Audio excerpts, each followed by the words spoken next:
Welcome to our channel today. We're diving deep into the experience of being captured by one of the most feared Native American tribes, the Apache. Our story revolves around Herman Lehmann, whose life took a dramatic turn after he was captured at the tender age of 11 in 1870.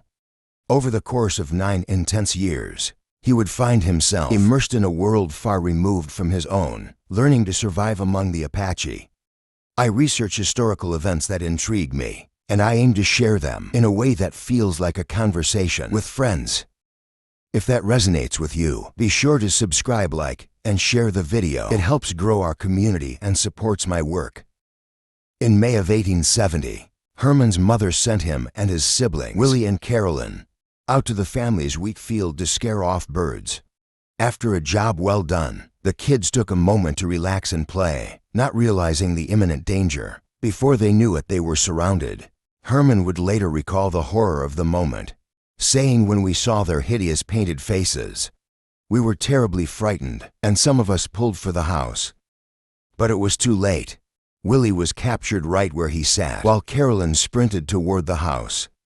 The Apache fired shots at her as she fled, and she fell, giving the appearance of being mortally wounded. Meanwhile, Herman tried to run, but was swiftly overtaken by the Apache chief, Carnivized, who held him down and fiercely wrestled with him. The young boy was slapped, choked, and had his clothes torn off in a brutal encounter. Believing this might be the end, the Apache stripped Herman and Willie of their clothes and threw them onto horses, exposing them to the harsh sun and cutting winds as they raced through briars and thorny brush. Herman later wrote, "Death just then would have been a relief to me." The 1870s were a dangerous time on the western frontier. Apache and Comanche tribes still roamed freely, and encounters like these were an unfortunate reality for settlers. Much of what we know about Herman's story comes from his book 9 Years Among the Indians, in which he detailed his struggle and survival. Decades later, shortly after their capture, the Apache painted and dressed the two boys in Apache attire, then separated them. Willie's group ran into a party of Texas Rangers, and while the Rangers gave chase, Willie's horse began to weaken. The Apache, in a desperate attempt to escape, threw Willie off to lighten their load. Whether the Rangers mistook him for an Apache child or simply missed him altogether, Willie was left to fend for himself. At just 8 or 9 years old, he eventually made his way back to civilization. However, Herman's fate was far less fortunate. Forced to consume raw meat, which initially made him ill, Herman faced regular beatings from Carnivized, who grew frustrated with the boy's frequent vomiting. To deter any escape attempts, the Apache claimed his family had been killed during the raid, tying him to stakes each night, with a heavy stone on his back to prevent movement. For weeks they journeyed through unforgiving landscapes, often going days without food. Herman gradually grew accustomed to raw meat, and the Apache's treatment of him softened, until they reached the main village. In a haunting initiation, Herman was forcibly held down, as his ears were pierced with hot iron. His hair was cut, and he was mercilessly beaten until he lost consciousness. Upon waking, Herman found himself clean-oiled and brought before a communal feast. Placed in front of an array of roasted and raw meats, he sensed his next actions would be crucial. Reflecting later, he wrote, "Either on account of my extreme hunger or divine providence, I seized the raw meat and began to eat." This gesture pleased the Apache, and they welcomed him with cheers, giving him the Apache name Enda, meaning white boy. Herman soon became a servant to Carnivized, fetching water, preparing his pipe, and assisting with daily chores. He was also tasked with wrestling Apache boys, earning a level of respect for his scrappy, fighting spirit over time. The Apache integrated Herman into their way of life, and he began to learn survival skills. He was taught how to craft bows and arrows and to make a buffalo hide shield. As he gained confidence and familiarity, they started bringing him along on raids. Initially, he was just bait or a distraction, but over time he proved his worth and earned a degree of respect among the warriors. At one point during a raid, Herman and a group of Apache encountered for Mexican buffalo hunters. In the chaos that followed, Herman, left to guard a Mexican captive, found himself attacked with stones. He instinctively drew his bow and wounded the man in self-defense, leading to his first kill. when ordered by carnivores to finish him.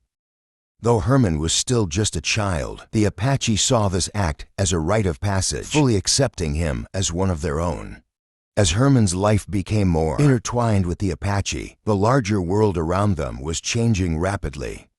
The 1870s marked the peak of the Indian Wars, with the U.S. government relentlessly expanding westward. Apache communities were increasingly pressured to move to reservations, sometimes going voluntarily to avoid violence.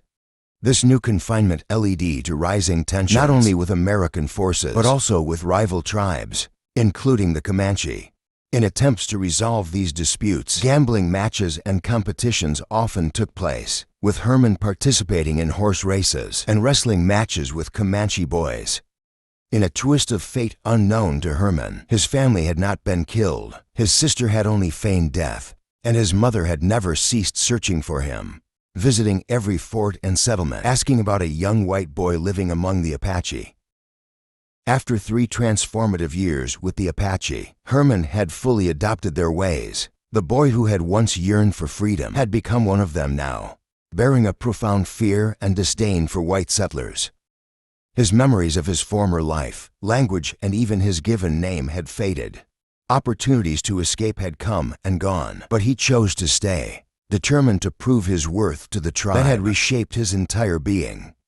A skirmish with Texas Rangers, however, would present him with a chance to distinguish himself. At 14, Herman found himself in a vulnerable position during a sudden attack while with a small Apache party. Texas Rangers ambushed them, forcing Herman and others to flee. His escape was thwarted when his horse was shot and collapsed, pinning him beneath it. His Apache comrades, seeing he was trapped, took his bow and left him behind. Fearing for his life, Herman awaited the Rangers' approach. To his surprise, they noticed his pale skin and recognized he was white. Thinking they had the advantage, the Rangers agreed to pursue the other Apaches first, leaving Herman under the horse. But when they returned, Herman was gone, vanished. Years later, Thomas Gillespie, one of the Rangers, recounted the incident in a magazine, describing how Herman seemingly disappeared without a trace. It was a testament to Herman's remarkable adaptability. Through Apache teaching, he had acquired the art of stealth, mastering the uncanny ability to vanish. After dragging himself from under the horse, he crawled through the brush and found refuge in a nearby depression in the land. Blending in with grass, he waited for the Rangers to give up their search. Left without supplies or a horse, Herman then embarked on a daunting 300-mile journey to reunite with his tribe, a feat remarkable for someone so young. His eventual return stunned the tribe. They had believed he was dead, buried by his comrades' deceitful claims. To his surprise, Carnival, the Apache chief, saw Herman's return as a testament to his loyalty and recognition. He appointed Herman as a petty chief, a significant honor, but Herman's new-found role came just as the Apache lands faced an unprecedented wave of encroachment by white settlers as American military presence swelled. The Apache were driven from their territories, forcing them into increasingly barren lands. One promising territory held ample water and game, but it also contained traces of a peculiar yellow metal. Gold Carnivores foresaw that this discovery would draw the relentless interest of white miners, and he ordered the group to move on. Eventually, the Apache were forced to relocate to Fort Sill Reservation. Ironically, it was the famous Comanche leader, Quanah Parker, who convinced them to surrender to American forces.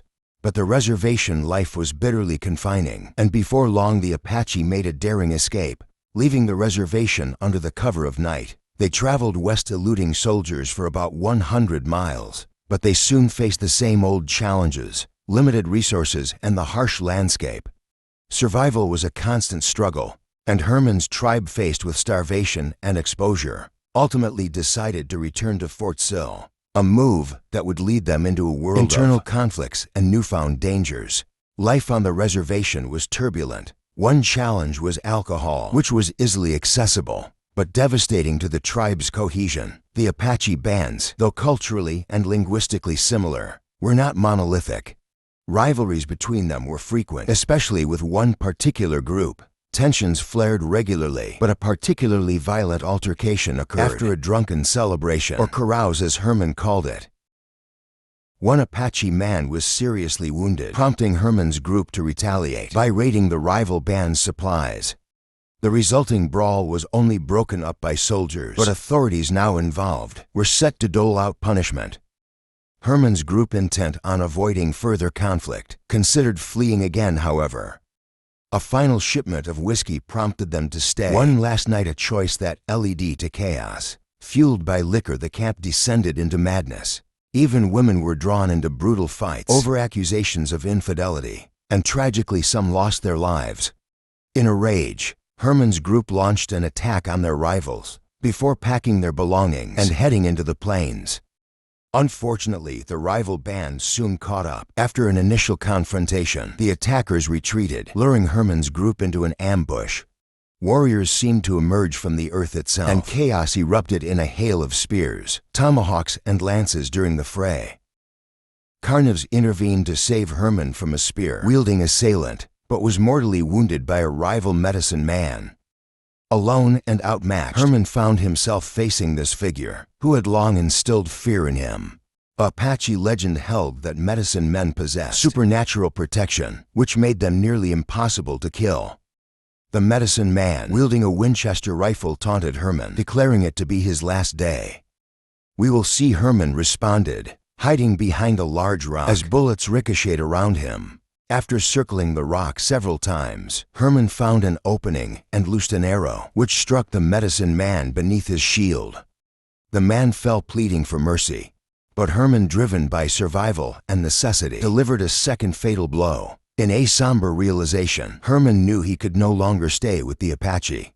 He would be forever hunted for killing the medicine man. Alone and uncertain, he decided to leave, taking only the most essential supplies and stealing the swiftest horse from the camp. With no other options, Herman fled, riding deep into the wilderness, knowing that both the Apaches and white settlers posed threats to his survival. After days of travel, he found refuge in a secluded canyon, where a small stream and patches of cottonwood trees offered a semblance of safety.